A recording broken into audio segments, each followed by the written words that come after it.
Assalamualaikum warahmatullahi ta'ala wabarakatuh. So, good day sir, and we are the group reporter. So, today we will be talking about the revised implementing rules and regulation of Republic Act 9184. So, before we proceed, let us introduce ourselves. I am Muhammad Faisal B. Bandugarana. So, dito tayo sa Rule 3, Procurement by Electronic Means. So, ang Rule 3 ay tungkol sa paggamit ng electronic systems o sa madaling salita is online technology. At ang procurement by electronic means ay nagpo-process din sa pagbili ng mga goods like services and especially the project government. So, layunin din nito na gawing mas mabilis ang transactions, transparency, and efficient sa pagbili ng mga goods natin.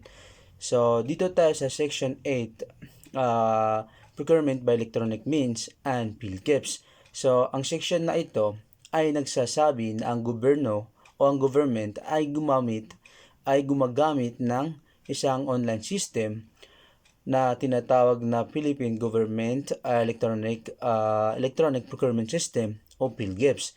So, ang PhilGeps ay isa sa online portal kung saan makikita ang mga bidding opportunities, procurement notices, at awards ng mga government projects. So, dito nagpo-post ang mga government agencies ng kanilang mga goods o services para makita ng mga other suppliers.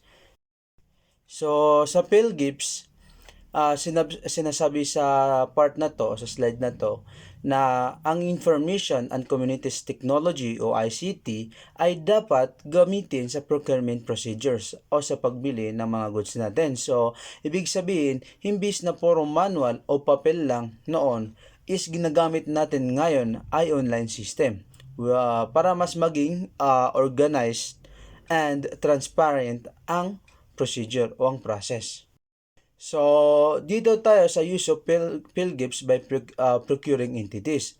So, ang lahat ng government agencies o procuring entities ay kailangan gamitin nila ang PhilGeps, lalo na sa pagbili ng common use supplies tulad ng office materials, site materials, at saka construction materials. So, we had